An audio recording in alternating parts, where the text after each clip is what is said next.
Before we get started, just to let you guys know, this video was actually filmed with the new Sony 4K camera. Does that scare you?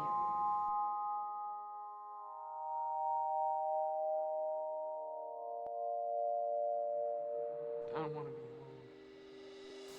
alone. Let's start this off by doing a quick unboxing.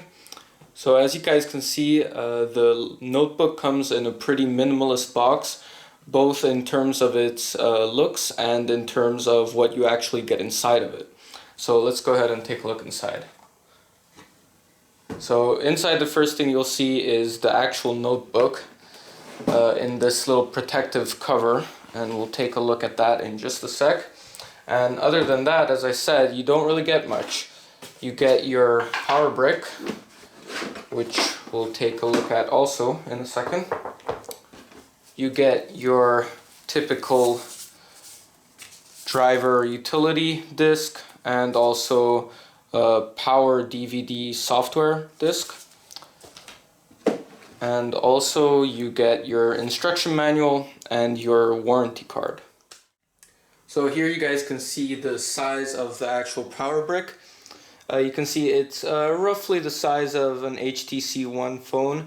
It's slightly larger. Obviously it's quite a bit thicker and quite a bit heavier. It's not gigantic, but it's also not really small. It's pretty much what you would expect with this size. Okay, so let's go ahead and take a look at the actual laptop. So the first time you open up the notebook, you'll actually find this nice little thank you note from Aorus. Nothing really special there. And also this nice large microfiber cloth that you can use to clean the notebook and just have it in here so that the display doesn't really touch the actual keyboard area when you're maybe traveling around with this thing. So that's nice to have. Definitely keep that handy. And so now, while I talk about the build quality, let me give you guys some glamour shots. The build quality of this laptop is pretty great. It's built mostly out of aluminum and has quite an understated design, at least compared to the other laptops of this caliber. Overall, the thin but rugged construction makes for a good looking and solid feeling device. Okay, now let's take a closer look at the outside and at the connectivity of this notebook. So on the front we find a whole lot of nothing. On the left we have some ventilation, an Ethernet port, a display port, a VGA port, USB 3, headphone and microphone jack. On the right side we find a card reader, another two USB 3 ports, an HDMI port, and a mini display port, along with some more ventilation. Now at the back we find some more ventilation once again, and actually two USB 2 ports. So these are pretty awesome if you want to, for example, plug in your mouse and maybe a keyboard, and then you don't even have to have any wires on the side necessarily. So that's a pretty awesome addition right there, and also you have your power port. Let's go ahead and talk a little bit about the specs. So it has a 17.3 inch Full HD LCD display, so that's a resolution of 1920 by 1080. It comes pre-installed with Windows 8.1. The CPU is an i7-4700HQ, which turbos up to 3.4 GHz. It comes pre-installed with 16 GB of DDR3 RAM, which is expandable up to actually 32 GB, since it does have 4 RAM slots. The video cards are two GTX 765M graphics cards running in SLI. That gives you an effective VRAM amount of 2 GB. Storage-wise, it comes with two mSATA SSDs. Both are 128 GB running in RAID 0. That gives you super fast speeds together with 256 GB of total storage. Also, you're getting a 1 TB hard drive. Possibly the biggest selling point of this laptop is its gaming performance. So let's see how it actually does in games. First off, we're going to be taking a look at Battlefield 4. Here we're running at ultra settings and we're playing on a high player multiplayer server. As you can see, the game runs at about 50 frames per second with some dips into the 40s. Next up, let's take a look at BioShock Infinite. Once again, we're running ultra settings. And as you can see, the game is very much playable with an average of around 60 frames per second.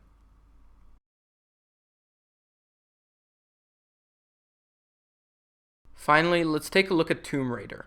I ran the benchmark at the extreme setting, and as you can see, the frame rate dips down a little bit more in this game, but it's still quite playable, averaging between 30 and 50 frames per second.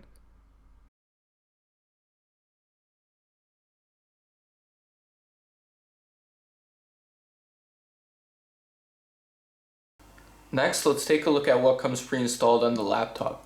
So usually I hate any kind of bloatware that companies put on their systems, but in this case, it's actually not that bad.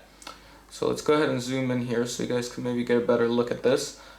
So you really only get these 6 programs pre-installed, and they're actually not that bad. So let's go take a look at them individually.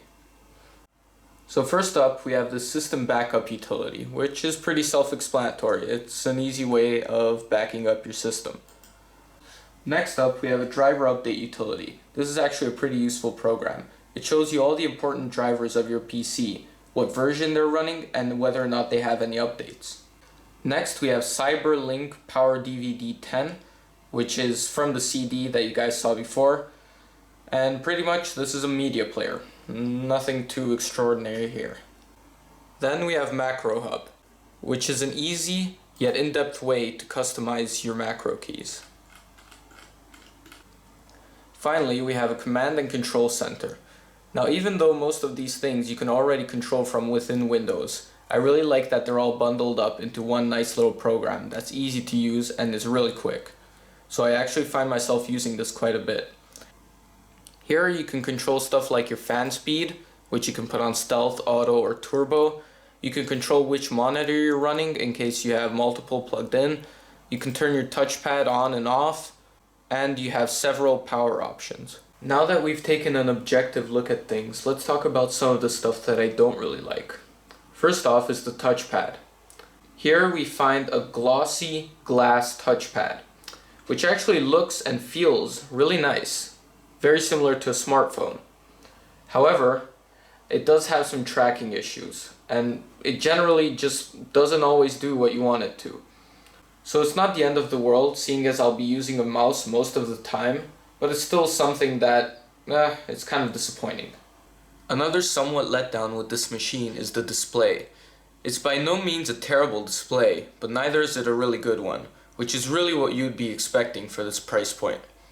The colors are okay, the viewing angles are okay, but it's still a TN panel. And when you're paying like $2,100 for a laptop, you'd really expect some nice IPS panel at this point.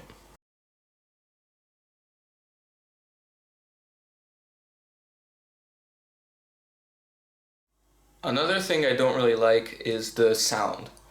So as you can see now, the laptop is idle, and it's almost completely silent, so that's nice. However, as soon as you put some load on it, it gets really loud. So let's go ahead and try and run some Unigine Heaven and see what kind of sound we get out of that. So here we're running under full graphics load, and I'll let you guys listen for a second. I'm sure you can hear it's quite loud. So another minor complaint I have is with the audio jack. So right now I have my Audio-Technica ATH M50s plugged in all the way, and I have something playing at full volume, and the headphones are right next to the microphone of the camera. So I don't know if you guys can hear this, but there's just some very slight static coming out of it. Now, if I pull it out just slightly, it works normally. Like, it's really just half a millimeter, maybe not even that. And if I push it all the way back in, nothing. Pull it out just a tiny bit and it works. So this, I really only have this with this pair of headphones, but the thing is this pair of headphones works everywhere else.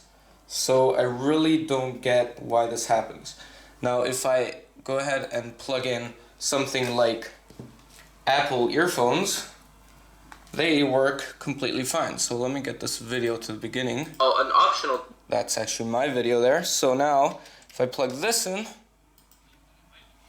you guys can see works normally. The final thing that I didn't really like, as expected, was the battery life. Like most other gaming laptops, the battery life is quite poor.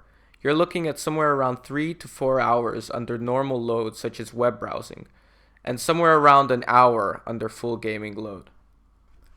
To wrap up this review, I'd like to make a list of pros and cons.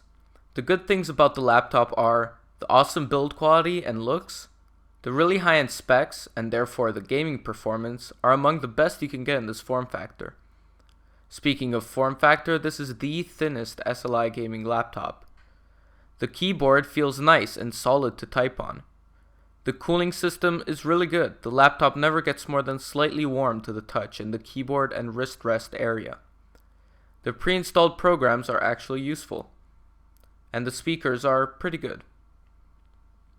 Some of the things I don't really like are the quote-unquote okay display. I was really expecting something better considering the price point. The touchpad could definitely use some improvement. The loud fans. I'm happy about how cool they keep the system under load, but that doesn't take away from just how loud they actually are. The audio jack issue I touched on before. It's definitely not a big deal, but that doesn't mean it should be neglected. And of course, the not very good battery life. Thank you guys so much for watching. I hope you enjoyed this review. If you did, please consider leaving a like rating. Also, if you have any questions, please leave them in the comments below. On the left, you guys can check out a giveaway I'm doing of 4 games. I'll be picking the winners soon, so make sure you enter as soon as possible if you're interested. On the right, you can check out my setup video. I'll see you guys next time. In the heartache and the 1,000 natural shocks that flesh is heir to.